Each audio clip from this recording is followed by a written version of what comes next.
So now we're on the step here, casing and waistband. The first set of instructions says to fold the top of the pants to the wrong side 1 centimeter, press and pin. So what we're going to do, this is the top of our pants, and we need to fold this over to the wrong side. So the easiest way to do that is to take your ironing board and place your pants around the ironing board.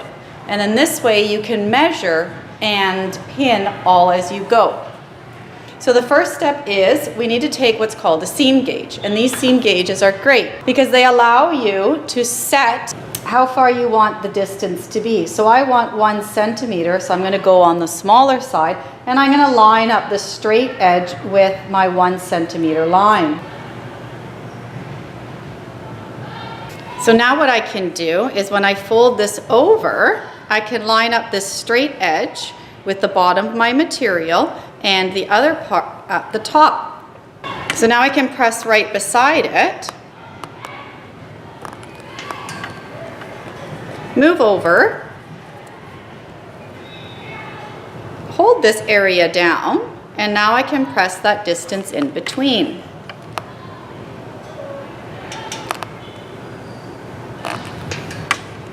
I don't even need to really pin it because it's holding that area in place. Then I'm going to shift it over.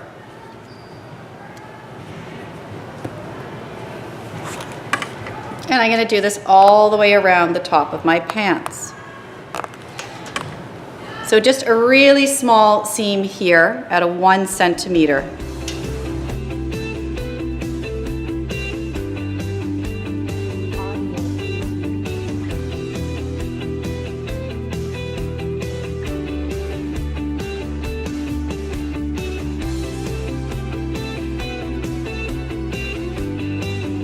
So now I've finished with that. And now this is called a clean finish, because what's going to happen is this is going to fold over one more time. And this is what's going to be called our casing, where the elastic is going to run through. The idea about folding it under just 1 centimeter is we've created a nice clean edge. So we don't have to multi-zigzag that, but it's not going to fray. So this is called a clean finish. And this is exactly what we're going to do on the hem as well. But to make sure that this stays in place, we're going to stitch it down. And the instructions say, stitch at a 5A 2.5 with the edge of the presser foot as a guide in the middle of the fold, back stitch at the beginning and the end. So at this point, it doesn't really matter where we start and where we finish. We just want to hold this fold down, because when we fold it over one more time, we want to make sure that that's not going to go anywhere. So I'm going to place this just underneath. I'm going to line up the edge of the presser foot with my folded here, and I'm going to do a 5A 2.5.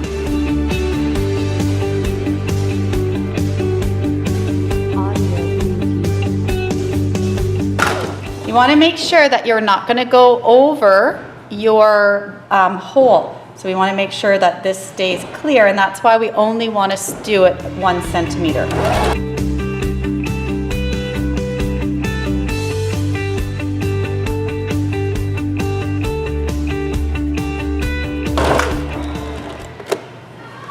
So now I'm back at the pressing board, and the next set of the instructions say to now fold the top casing again to the wrong side, only 4 centimeters. Make sure your elastic will fit. So again, I'm going to use my seam gauge, and I'm going to bring this down to 4 centimeters so that I'm not going over. And the reason why we only want to go over 4 centimeters is otherwise the casing's going to be too big, and then the rise of your pants are going to be really low and they're not going to be comfortable. So we're going to fold this over, and we want to make it sure it's only 4 centimeters. So now I got to pull this guy back.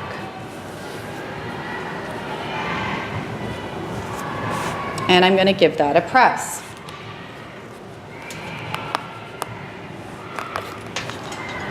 Now would be a good time to check if your elastic, when you sew, and you're going to sew right on top of that line there, is going to fit in between here.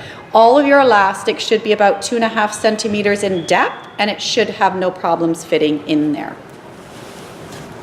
So you're just going to continue all the way around.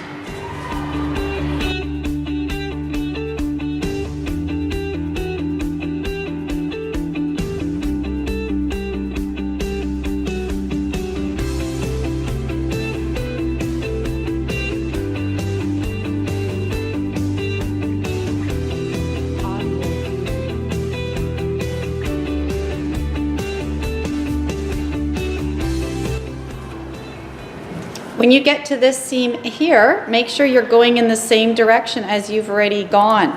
You don't want to twist your seam over in the opposite direction.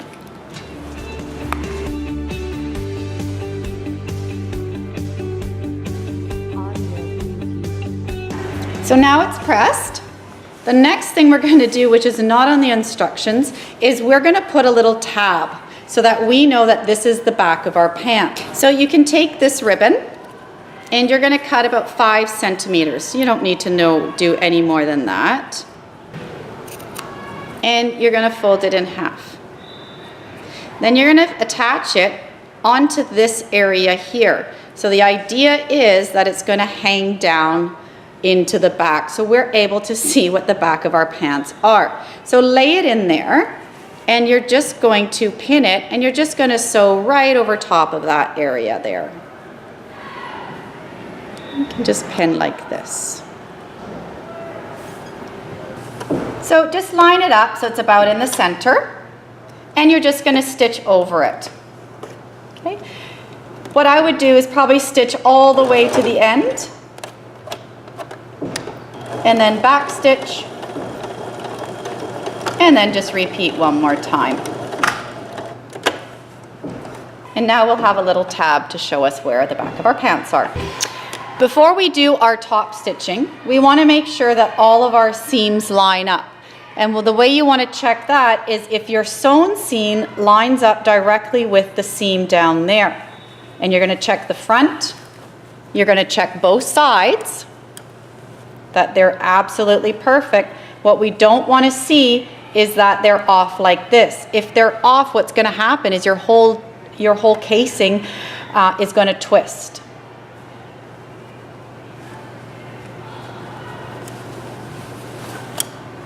Okay, and your back and your other side. Now we're ready for our top stitching. We want to remove our extension table.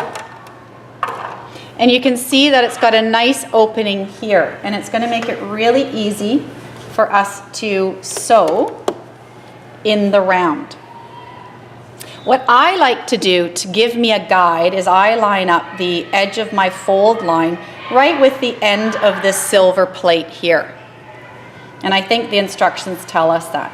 The other thing, you always want to start and stop your top stitching in an inconspicuous spot, such as the back. We never want to start somewhere where people are going to be able to see where we've started and ended.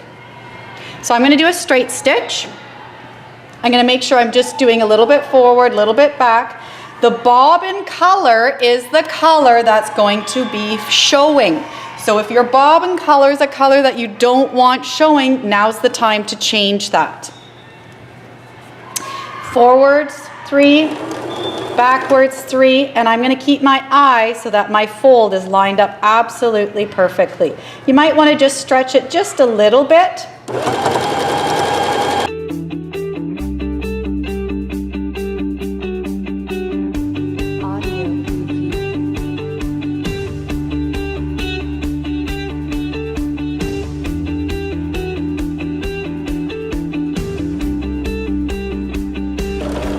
Now I'm coming on to where I started, and I want to make sure that my back stitching is going to overlap the very first one.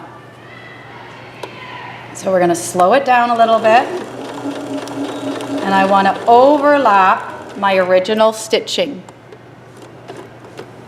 by just a little bit, and then back stitch. And you can see that this is where I started and I ended, and I didn't quite do a perfect job at making sure that my top stitching goes right over top of the original spot.